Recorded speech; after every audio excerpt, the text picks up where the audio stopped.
Hey, Sami here. I'm not your typical job counselor. I work remote and I travel the world as I kickstart careers. This is raw, real, and on the road. Hi, I'm Sami, and this is the Career Kickstart Show. I am so excited because I have Suzie, and she is amazing. She does not just make her own Oracle decks. She is an artist. She's an intuitive mentor and all-around creator. So I'm really excited to have her on my show all the way from Australia. So Suzie, I can get really excited. So how about you introduce yourself and let us know what you do. Okay, that's great. It's wonderful to be here, and thank you, Sami, so much for asking me. So for those people who don't know who I am, I'm Suzie Cheel. I'm the Heart Whisperer, and I live in paradise, what I call paradise anyway, on the Gold Coast of Australia. I walk on the beach every morning, and I suppose I actually live somewhere as a teenager, I holidayed on. So this part of that thing for me is every day I do walk on the beach, and until recently, because I fractured my knee, I used to swim most days as well. So it's, but that's my life now. And as Sami said, I'm an artist. I'm an intuitive artist, and for those people who feel that they could never be an artist, I was told at 11 I couldn't draw, so I never got to do art at school. But then I went on to train as a preschool teacher initially, and as I trained as a preschool teacher, of course I got into all the creative stuff, and I loved it. And after I graduated from college, I lived in our capital city, Canberra, and I was very blessed. As a 20-year-old, when I first started teaching, I got to work in the preschool that I'd actually gone to as a child, and I was in charge. So from my very early career, I've been in almost a leadership role, I suppose, because I was running that preschool as a 20-year-old with an assistant who was a lot older than me, Nice. classes of 25, 30 young children. So that was how I started out. And since then, I'll just give a quick snapshot of what my career looks like, because I know Sami's going to ask me a lot of questions. So I went from being a preschool teacher, but alongside that, being a preschool teacher, I started doing what was then called tie-dye, which is now called shibori. So I always had that interest in the creative side of life. So I did that sort of alongside, and then I travelled overseas and I became a governess in Nigeria, looking after the Australian, or teaching the Australian High Commissioner's children. So I've also travelled a lot.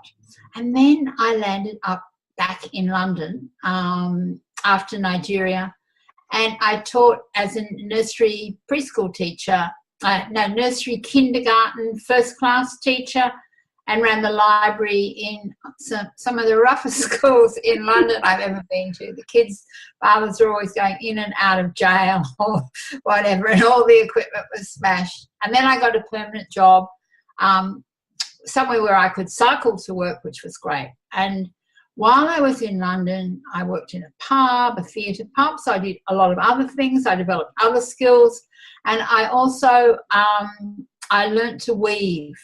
And I became very passionate about weaving. 5 years or so later, I came back to Australia, didn't know what I was going to do, really wanted to weave, but I didn't think that was going to probably make me any money. I got to set up a childcare centre for an ABC, I suppose what the equivalent of like the government television station for their staff.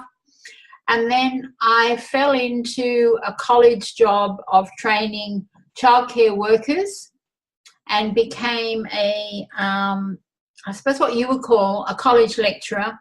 And then I got to act as the head teacher. And I acted for 2 years. And I applied for that job. And I didn't get it. And it was that was a turning point for me in my career. Did I, as the principal wanted me to do, did I appeal? Or did I see, is there another way out? Is there a way out? So I was blessed. I was able to go part-time because I think I worked 2 days a week, 2.5 days a week. And I set up, this is the girl who couldn't draw or do anything. I set up something called Suzie Cheel Hand-Painted Originals. Originally it was called Suzie Cheel because I didn't want to use my name. And for 15 years I ran a very successful textile art business. You can see behind me here a piece that I have since turned into an art piece, but that was some of the fabric. I coloured the world. So I did men's ties, I did clothing, I did hangings, interior design, a whole lot of different things. But as along with there, I also then decided I'd always been really involved with personal development. I bought Louise Hay, when it first came out. I studied psychology. So I went and did a postgraduate course in what was then social communication. As part of that, I wrote a book. And then I did a master's in applied science, social ecology, where my thesis was on finding textile groups around the world. Then I became, after 15 years, the market sort of changed. I hated getting commissions where I had to paint yards and yards of the same fabric because it didn't really work for me. Now I know what I know. I would have done things in a different way. But after about 15 years, my husband, I was very blessed. Just before I was 40, I met my soulmate. He got into this thing called blogging, and he was all in this social media, and I wasn't at all interested. But then I discovered blogging, social media, communities, exactly what I'd been doing in my thesis. So I thought, I kept doing my textiles as a part-time thing. And then I started, my first blog was called The Abundance Highway, Your Journey to Freedom. I love that name. I am a law of attraction trained facilitator with Michael Lozier. And I started coaching and doing that, and was really about to take off when the universe decided to give me my second near-death experience in my life, and I had an autoimmune disease that went rogue. And the reason I'm telling you this, because this is the basis for the business that I have now, but you can see how I've transitioned in different ways using some of the skills I've got from other things, because all my teaching, of course, went into my training and my coaching. So I had a total kidney collapse. I had a choice, life, death, or dialysis in a heartbeat. I chose life, and I really couldn't understand why. So when I asked, it was I got this huge download sitting in a dialysis chair, and I said, well, Suzie, it's all about love. When you fully love yourself, you will be healed. And then that will be anchored in inner peace and joy. And that's the message you will share with the world, which is now you will often hear me saying, I stand for the power of love. As I was making my little video of my business, my business came about today, I'm typing up my journal from this time, and I'd come across Susie's healing story, the path to self-love, and it was very much a spiritual journey. But out of that came, I started painting again. I started painting hearts Don't ask me why. I painted 45 hearts as part of my healing. I am writing a book at the moment, and the name might change again. At the moment, it's called Lucky to Be Alive, how I use the law of attraction and the power of love to save my life, because the medicos just told me all these things wouldn't happen. And I do live, I have normal kidney function. I am checked every 6 months. I don't think it'll ever come back, but because they don't know what caused it. But out of that came these hearts. And that's how I came to do my own deck of oracle cards. And each one of these paintings is an individual painting. Oh, they're beautiful. They came out of that series and some other work I've done. And I was able to do this because about 15 years ago, somebody said, tell me about Doreen Virtue. And I went and trained as one of her angel intuitives. And so I've been reading, so I read cards. But now what I say I do is I open hearts to heal and prosper. And I do this through my art, through my readings, through my cards, my books, and my coaching and mentoring. So that's sort of my career snapshot. Oh my goodness. What I love about your career is how you have built upon every skill that you have gotten over the years. You know, that's one thing that when I'm working with a lot of my clients or students is that they don't always take stock of all the awesome skills that they've gotten before when they want to do something new. You really organically built upon all of and I love how you're oh, no, it's just an au pair in Nigeria, and I just worked at inner city schools and blah blah, things are the defining chapter of other people's lives. You're oh yeah, just another day in the life of Suzie. I love it, and for the people who are going to be listening to the podcast version, Suzie, would you show the cards again, just so I can describe a couple of them? Right, okay, well, so I'll just show you. This is the back of the cards, and this is what I call the Heart Whisper signature.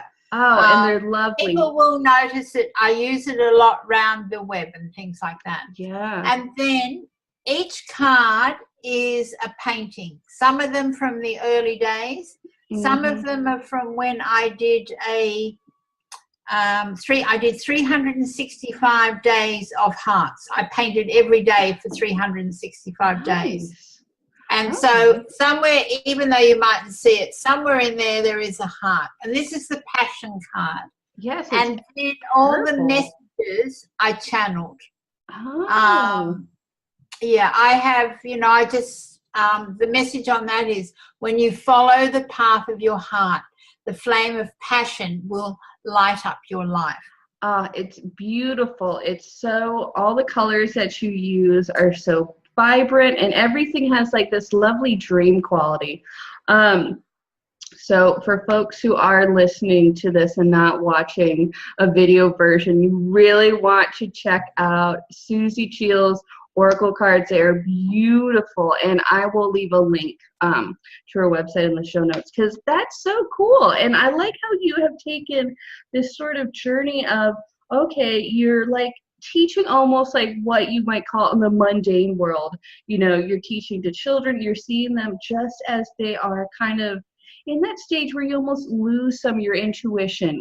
Society kind of is okay, you're in school, time to stop dreaming, and then you've kind of taken that to another level where you're working now with a lot of mentoring adults on how to, open their own intuition, how to open love, to almost get back to that child space, if you will. I don't know.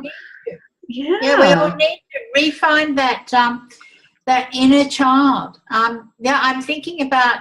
I have a program I used to do years ago called Untap Your Creativity, to help people who, when they were 5 or 6, their creativity was shoved down.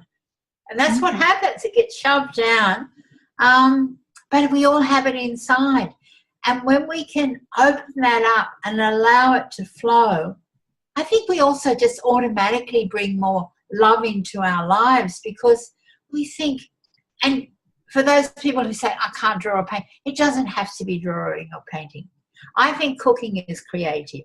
I think people who sing, I can't sing very well in tune, but, you know, we forget things, people who sing, people who write, people who create beautiful poetry.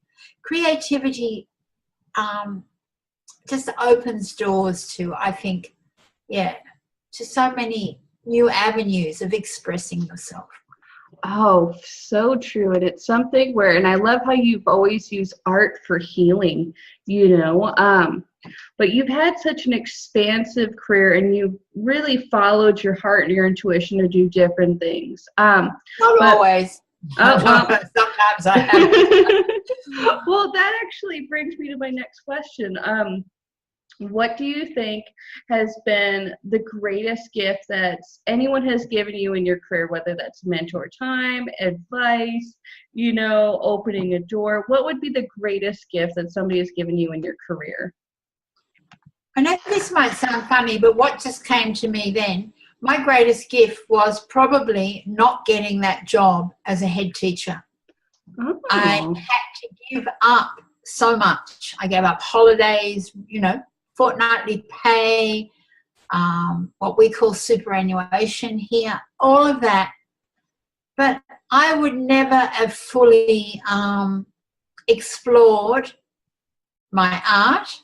I would never have had any real business skills, because I come from a public service town. I come from our capital, which is Canberra, and my parents were both public servants. And so we were brought up to, you know, have safe, secure jobs. So that, and through that artwork that I did, and through meeting my husband and that, because we then had a design business for a while, I just learnt so many skills. So I just think that was a real gift to me. And I suppose one of the other earlier on, you know, that opportunity I was given to go to Nigeria as a governess. I mean, that just opened travel, gave me travel that I hadn't. And that's something I would like to, now at this stage of my life now, I want to do more travel. And, you know, just there's more places. I've seen lots of the world, but maybe I haven't seen as much of Australia as I would like. And I'd like to incorporate what I'm doing now in a way that I can, you know, have that sort of laptop lifestyle, and maybe keep painting little paintings rather than big paintings. Well, if you can have a good home base and then travel around, that means that you're winning. What you were telling me about your surf town that you're living in, that sounds lovely. I am also looking for a surf town. So that would be something ideal for me. So, but that is fantastic. And that's one of the things that a lot of times people, when they get a setback, they don't often realize that that could be the best thing that could happen. Having that door slam closed like that means that you have to like find another door, you know, so that can be fantastic. One thing I thought was curious when you were telling me about how, you know, you haven't always listened to your intuition, that makes me think of the next question, which is, what was your biggest career mistake? And I ask everybody this because I feel like we so often learn from people's successes, but you can really learn a lot when people make a mistake. So what was your biggest career mistake? Not listening to my intuition, looking out, thinking there was, after, I suppose I got a bit bored with the art craft world of galleries and always chasing money and doing that sort of thing. So we were looking at other ways of property and share trading and all of that, and was going really well. But I knew we then got into a bad position and lost all our property and everything. And that to me was, I knew then I wasn't following my I wasn't following my gut. I hadn't discovered heart whispers at that point, but I hadn't followed my gut. And I suppose when just before I had the kidney collapse, that was another lesson for people, is I was trying to be everything to everybody. I was trying to think I could fit my art in somewhere, and always helping people and had things going in lots of different directions. I was about to launch a whole a program on abundance, and I was doing interviews, and I just think I allowed myself to get overwhelmed. So out of that adversity, which was a long healing, I spent a lot of time on a bed. But out of that was the gift of my art, was the gift of this, and is the gift of the new business. Because although I've been playing with this, it's only this year that, or maybe last year, this year, that I really feel it's coming together. I'm listening to my heart, and I now know what my message is. And, you know, I've always wanted to change the world, and I know I inspire and empower, but I want to create more ripples of love that will create more ripples of change in the world. Oh, I love that. And I love the heart whispering, and I love it, Suzie. And that is what is so powerful. You know, I completely understand about listening to your intuition and going for stability. I mean, I spent like 8 years both in uni doing undergrad and then master's, because I was like, I need to have a nice, safe career. And I went up for being a librarian. And then once I graduated after years of working in a library, I was like immediately like laid off and budget cuts, you know, because sometimes going for stability, you're not always going to find it. But at least if you listen to your gut and things go to pot, at least you can be like, at least I did what I wanted to do. Suzie, I have really been enjoying my talk with you, but we're getting towards the end, and I really want the folks who are listening and watching to know how to find you and what you're doing next. So let everybody know where you are on the web and what's the latest from Suzie. Okay, right. Well, first of all, you can find me at suziecheel.com, and that's for the people who can't see the screen. That's SUZIE for the Americans, HEEL.com. And on that, you will, if immediately, all my art isn't there because I'm rebuilding a site for that. But what I offer is I offer readings. But my most exciting thing is I've almost finished putting this together. I've been doing something called a heartscape, which can be probably a 4 to 6 to 8 week process where I work with people who, the last person I worked with felt they didn't love themselves. They were I think they just finished working, not sure whether they're going to retire, really lost direction, no purpose, felt unworthy, unloved. So I worked with this lady. We started with a coaching session, but we started with a reading. And then I started painting. And I painted a layer, and I channeled a message, and then I would send it to her, and then I would get her response. And this went back and forwards for her probably over about 8 or 9 weeks. I did 14 layers.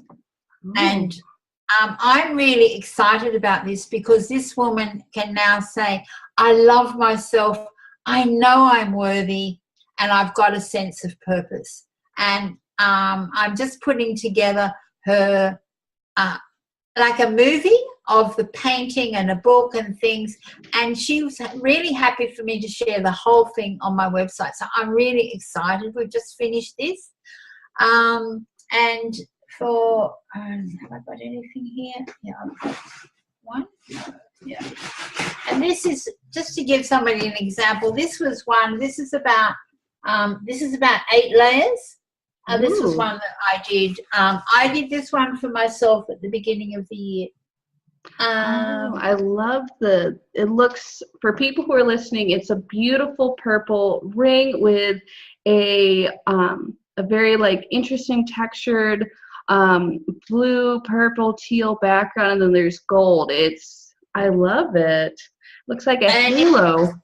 Yeah, and I'll put on, that one will be on my website. People can see all the different, I photograph it at each stage, but of course the ones that I've done for people, I post, and I post around the world. This is one of the most exciting things I'm doing, and so that is on my website, but the detail with the video and things is coming. And how people can also get more of me is through my Facebook page, where I share the Daily Heart Whisper, which is a writing from my heart with what your action steps and things are for the day. And I do meditations, and I have a group called the Heart Whisperers on Facebook.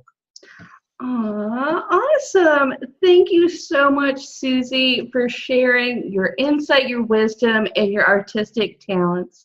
I feel like artists are some of the best people because they show us into not just our heart, but into what we could have in this world if we just kind of listened a little closer to ourselves. So thank you so much, Suzie.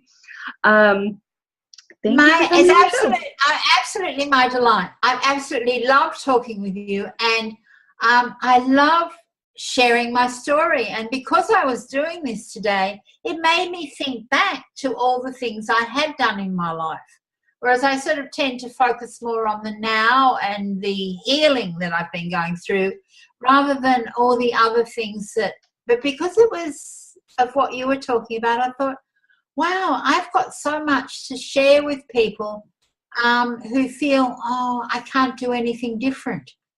And as you say, I have the wisdom, and I really help people who need to break out of that. Can be, I don't know, that regular sort of, we get caught in a security trap. I understand it. Yeah. Yeah. It takes guts. It takes guts to move. It does. Stagnation, career rot, it is so easy to fall into. And it's one of those things where you have to shake it up, because you never know when that stability ends and you're like, oh, wow, now I have to figure myself out. You're never too old. That's the other thing. You're never too old. Think of, Louise Hay started at Hay House in her 60s. Other people have started things in their 70s and 50s, and and some people say, people say, I couldn't do anything now, and they might be only in their 50s or early 60s. I think you've another 30 years or so of your life to go. Wow, well, I know I have. My parents lived a long while, so I've got a lot of time. So it's exciting. Life is exciting. And I'm so happy you invited me onto this show. I've really enjoyed sharing. Thank you. Thank you so much, Suzie. You're an inspiration. And to everybody listening, thank you. This is the Career Kickstart Show, and I am Sami, and I'll talk to you next time. Bye. Find something cool at cool.careerkickstartacademy.com.